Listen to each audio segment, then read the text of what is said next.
Bill Hammond, and my question is for Dr. Whitehurst. Uh, Chairman Strama mentioned earlier that the Workforce Commission is spending about $500 million a year on child care in general. As I understand it, a lot of that child care would have been provided for free by a relative if it weren't subsidized by the state anyway. So why don't we simply require that all child care dollars spent by the state through the Workforce Commission be in a certified program, and that the net effect would be that more children would come to kindergarten ready, and some of them who would be provided with child care, albeit not certified, would still be provided with that child care. This sounds like a thicket I ought not to jump into. When I used to testify before Congress, and I would get questions like that, I would say I will get back to you on that as soon as I can. I think there should it's reasonable for the state to think about drivers to get children to participate in the best early childhood programs in the state. Whether the federal dollars allow that kind of management by the state of Texas, I'm simply not aware. Nor am I sure of the extent to which parental care or family care would be available to kids who are not receiving the subsidized child care. So it's a complicated issue. I'm sure the point of your question that I agree with is that there are vast differences in the quality of early childhood services out there, and it's a legitimate concern for the state of Texas to get children into the best settings and out of settings that may be less than optimal.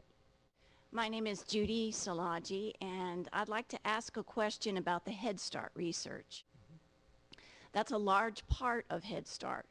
So I'm wondering in the research if that study where we had children who were in Head Start and then families with children who did not get into Head Start, if there has ever been any kind of research to track the families and the children who got into Head Start as they enter the workforce, and whether there is an economic upstepping with the families that are in Head Start because of the work that's being done with the family and with the parents. And if there's anything that you can comment about that. There have not been long-term studies of Head Start that would take the form, for example, of the Perry preschool study, where we could be looking at the impacts on children who've been through Head Start as they graduate from high school and go in, or don't graduate from high school and are adults. Nor have there been studies of private returns for families, for parents, that they might have received because their kids were in Head Start. The closest to that is the Even Start study, which has a particular focus on adult employment outcomes as part of the model, and found none. Is it possible that Head Start is having, as a national program, is having impacts that have not been measured? Of course. Is there good reason to believe that those impacts are there? No, I don't think so, but then it's my job to be skeptical. I want to see the evidence first. I mean, I think the message from the Head Start impact study is that many of the outcomes that all of us think Head Start should be affecting, it is not affecting strongly. And what we need to do is not think about abandoning Head Start, but what we need to do is to use these results to think about how Head Start can be strengthened. And in fact, the Head Start programs here in Texas that are part of the Texas School Ready program are part of a process for program improvement. And I think most people who are invested in the long-term success of Head Start understand that there's a message in this evaluation outcome, and the message is, in general, Head Start is not as effective as it needs to be, or as the parents who are served by it and the children who are served by it need it to be. Thank you. Mm-hmm. Yeah, I would add to that. the fact that I think the impact study did indicate, because it is a very, as you say, very broadly defined program in terms of the outcomes. The impact study did indicate that children who were in Head Start tended to get more access to services, associated services, than kids who were not. So some of those broader intents of the program do seem to be realized, but as is clear, that program is evolving, and the evidence quite clearly suggests it needs to evolve more closely to help produce some of the other learning gains for kids that it doesn't seem to be.